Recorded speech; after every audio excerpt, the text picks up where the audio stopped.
आदरणीय अध्यक्ष महोदय, दिल्ली में कोई भी देश भर से अगर आता है या दुनिया से कोई भी आता है, वो दिल्ली के स्कूल देखने जाता है, दांतों तले उंगली दबा लेता है कि ऐसे भी सरकारी स्कूल हो सकते हैं। अस्पताल देखने जाता है, सरकारी अस्पताल, बड़ा आश्चर्यचकित होता है कि ऐसे भी सरकारी अस्पताल हो सकते हैं। मोहल्ला क्लिनिक देखने जाता है, फिर जनता से बात करता है तो जनता कहती है यहाँ पे 24 घंटे बिजली आती है और जीरो बिल आते हैं। लोग दिखाते हैं जीरो बिल। 75 साल हो गए आज़ादी को, आज तक देश में किसी भी राज्य में किसी के भी जीरो बिल नहीं आए। पहली बार जीरो बिल आ रहे हैं कि 24 घंटे बिजली आती है और जीरो बिल आते हैं। फिर जब वो दिल्ली में घूमता है तो सड़कों पे चारों तरफ गंदगी, गंदगी, कूड़े के पहाड़। बहुत दुख होता है कि हम दिल्ली को साफ नहीं कर पाए। बहुत मन होता है कि काश अगर हमारे पास एमसीडी होती तो हम दिल्ली को साफ कर देते।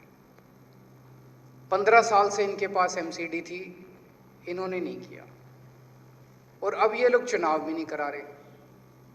मतलब जो सरेआम गुंडागर्दी होती है, लफंगई होती है, वो मचा रखी है इन्होंने कि काम हम भी नहीं करेंगे और तुमको भी नहीं करने देंगे, और देखते हैं दिल्ली कैसे साफ होती है।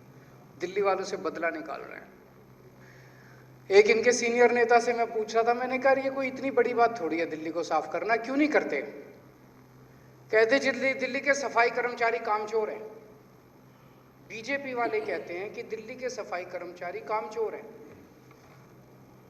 दिल्ली के सफाई कर्मचारी कामचोर नहीं है, तुम चोर हो, तुम डाकू हो। पहले इसी तरह की गंदी भद्दी गालियां ये लोग टीचरों को दिया करते थे, सरकारी टीचरों को, डॉक्टरों को दिया करते थे। कहते थे दिल्ली के टीचर पढ़ाते नहीं है, निकम्मे हैं। टीचर आते हैं, पेड़ों के नीचे बैठे रहते हैं।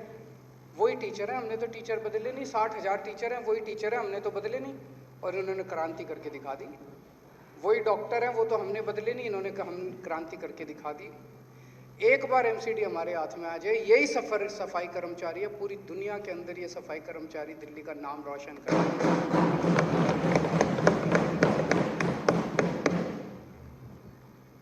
ये फंड्स का रोना रोते रहते हैं, दिल्ली सरकार फंड नहीं देती, दिल्ली सरकार फंड नहीं देती, दिल्ली सरकार ने फंड रोक रखे हैं। हमने सारे फंड दे दिए, पर चलो मान लिया, पर अब तो केंद्र के अंडर में आ गई एमसीडी। अब तो हमारा फंड देना बनता ही नहीं है। अब तो सारा फंड केंद्र ने देना है, सेंटर ने देना है। सेंटर जब बिल लाई थी तो बोले थे भाई दिल्ली सरकार ने बड़ा सौतेला व्यवहार कर रखा है, अब हम अपने अंडर में ले रहे हैं, सेंटर ने अपने अंडर में ले। अब ले लो फंड। अब हमारे पास किस लिए आ रहे हो? अब किस लिए गाली दे रहे हो? अब तो कुछ करके दिखा दो, अब सेंटर से लाओ फंड।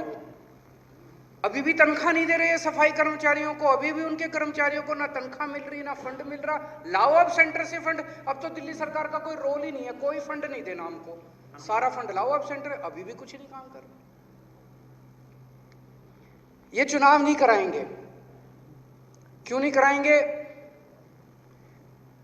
एक पिक्चर आई थी अमिताभ बच्चन की, दीवार, देखी होगी आप सबने।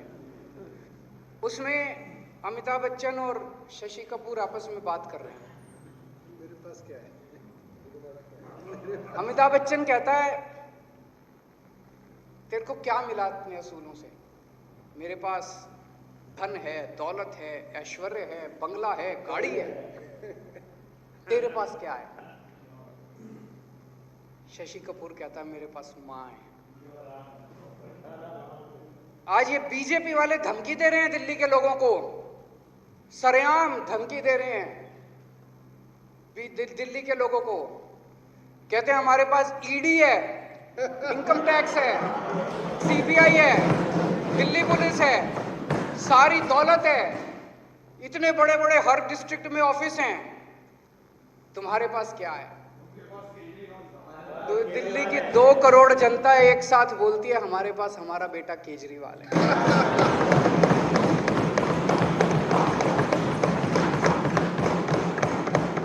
इसीलिए डरते हैं ये लोग।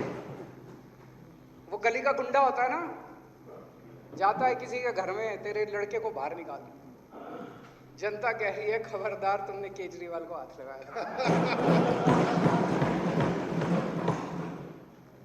अपने बेटे से प्यार करती है जनता।